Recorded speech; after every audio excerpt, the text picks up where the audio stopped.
case studies in two Italian cities. So, overview of the work and also the motivation. As we have seen in the previous presentation, let's say to mitigate urban heat island, it's well probably the best way is to plant plants, but it's not always possible in urban environment. So another possibility to contribute in mitigation urban heat island is adopting building integrated vegetation technologies. And the aim of our work was to investigate the effect of urban heat island mitigation by applying extensive building integrated vegetation technologies. And we considered green roofs, green facade, and living walls. We consider two built areas within two Italian cities, Turin and Rome. And we considered three mitigation scenarios and a baseline one, developed models in environment software, and for each built areas we ran the simulation for a typical winter day, a typical summer day, with heat wave. So some details about the investigated built areas. The first one is Turin. Turin is a municipality which is in the northwest of Italy with about 886,000 inhabitants, about 130 square kilometers in the CFA climate zones, with UHI magnitudes in a typical summer day of about 1.1 on a daily average, with peaks of 4.4. In a day with a heat wave, where the magnitude is lower, is 0.9 on average, with the peaks of 2.4. And in winter is 2.4 on average daily, with peaks of 4.2. Here you can see the border of the municipalities with the location of the urban and the rural weather station that we took into consideration to validate the data of the simulation. Here we represent the investigated area, which is in a urban layout which is enclosed with a surface of about 0.12 square kilometers and with a vegetation density of 0.19. The investigated area in Rome, Rome is the capital of Italy, in the central part of Italy, the biggest city in the country, with 2,800,000 inhabitants, more or less, with a bigger surface than Turin. It's almost 1,300 square kilometers, and the climate is CSA. The magnitude of the UHI in summer on daily average is 2.2, with the peaks of 3.8 in, let's say, typical summer days. In typical summer days with heat wave, the magnitude is 1.2 on daily average, with peaks of 4.2, and in winter is 0.4 with peaks of 1.5. Here you can see the location of the rural and urban weather station that we considered for the validation of the results. Here the investigated area with a urban layout which is scattered, with a surface of the investigated area which is 0.1 square kilometers and a vegetation density of 0.05. The adopted and considered BIVTs are a green facade with a helix, a plaster box living wall with fern, and an extensive green roof with a mix of sedum. The scenarios we considered. In Turin, the application of living walls on a urban canyon approximately parallel to the main wind direction. On the same urban canyon, in the second scenario, we considered the application of the green facade. And in the third one, the application of a living wall in a canyon which is approximately perpendicular to the main wind direction. In Rome, we consider a broad installation of extensive green roofs, actually on all the roofs except the one with pitched rooftops. The second scenario is the addition to the first one of green facade almost on every building of the area, and the third one is the installation of green facade just on a single building. Few words about the environment models. So buildings, urban surfaces, and urban vegetation. Shapefile have been created in QGIS and then implemented in the software. The model of urban area in Turin, here you can see the 3D representation of the model of Turin and of Rome. In Turin, the model urban area was 300 meter per 400 meter with a grid cell dimension of 3 per 3 per 3. In Rome, the model urban area was 270 meters and 370 with the same grid cell dimension. And these are the simulated days that were chosen, and the same meteorological data from the stations, the urban station were used to validate the simulation results. Results.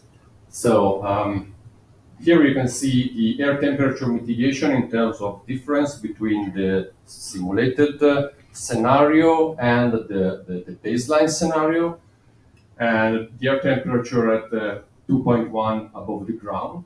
And the first number is the spatial average on the investigated area. The second one is the local maximum and the local minimum.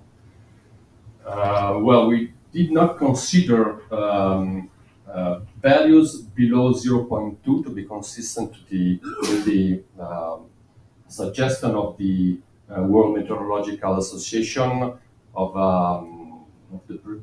the precision of a class A thermometer. So for us, below 0.2 is negligible. So we reported the number. We also reported the number, but for us, below 0.2 is negligible. So what you can see is that in the Turing case, in all the scenarios, in all the days, the average, so the average mitigation on the whole area is always negligible. Well, this is because in Turing the living walls and the green facade were displaced on a canyon. So this is not what's happening inside the canyon, and the next slide will show it. But what we can also observe is that in the summer day and in a typical summer day with heat wave, the performance of the living wall and of the green facade are almost the same. So it's 0.56 and 0.54 and 0.46 and 0.48. So living walls and green facade are behaving in the same way. And there is also mitigation when the living wall is displaced in a canyon which is not parallel but perpendicular to the wind direction, but so the effect is lower.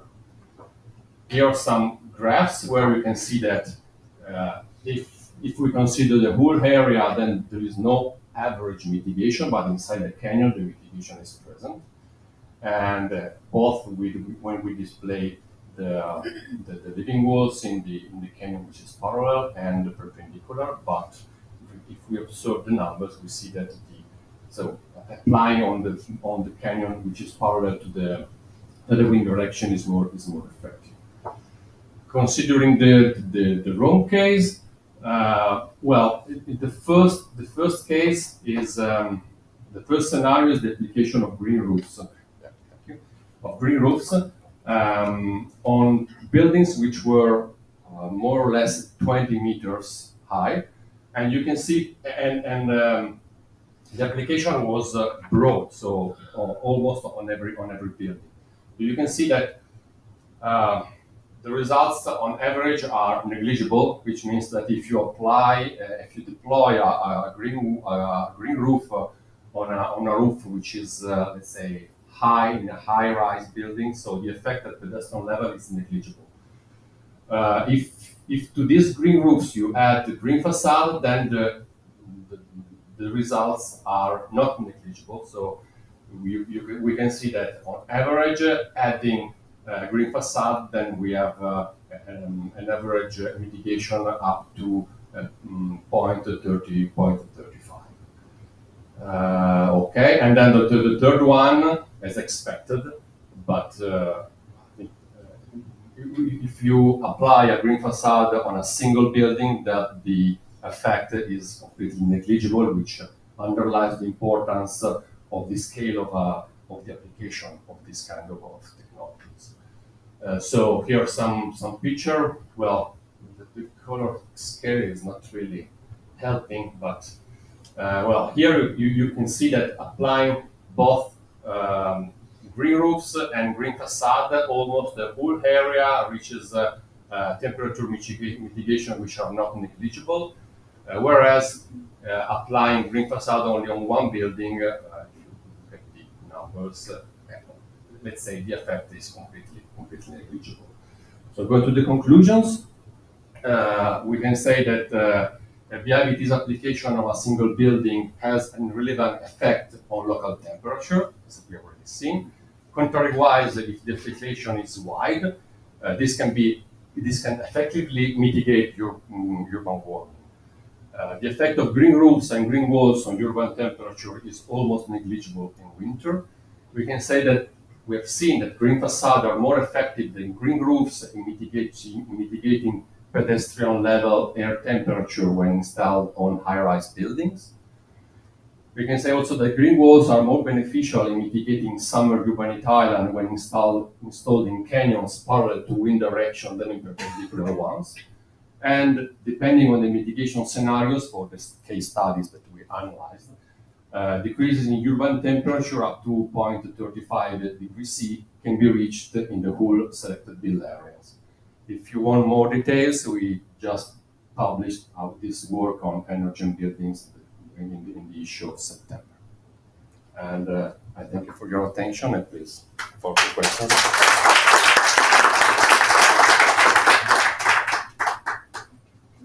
Please, questions?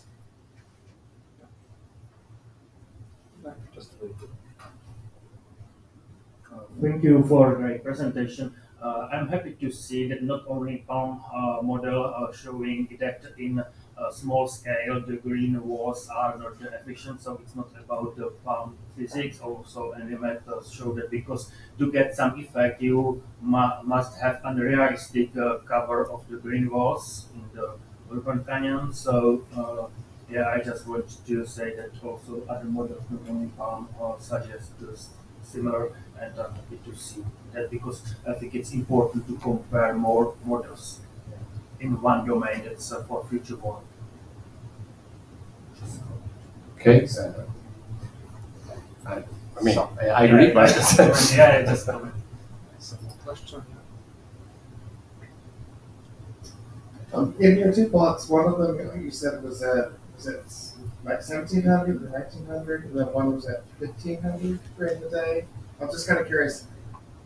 Throughout the day, were you seeing these same sorts of values, or were you just doing a certain time because it was illustration? No,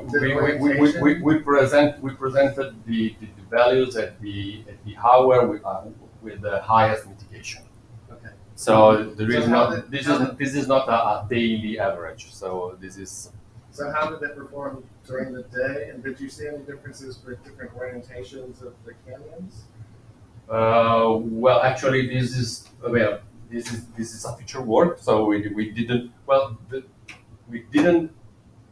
turn the model. So but we applied the living walls in different canyons. So in a canyon with a direction, a canyon with another direction. So we didn't rotate the model. So, and this can be done in a future work for sure. It's a little bit complex, but it's also quite time consuming. So, please. Yeah, great talk. A question about the green walls. Did you account for window area when you applied these, or was it on the whole facade? It was on the whole facade, but that's because that's how the software works, essentially. So, and it's a limitation, of course, of the results. Yeah, I acknowledge that for sure. In your numerical model, you resolve some neighborhoods, but in reality, this is also surrounded by other buildings.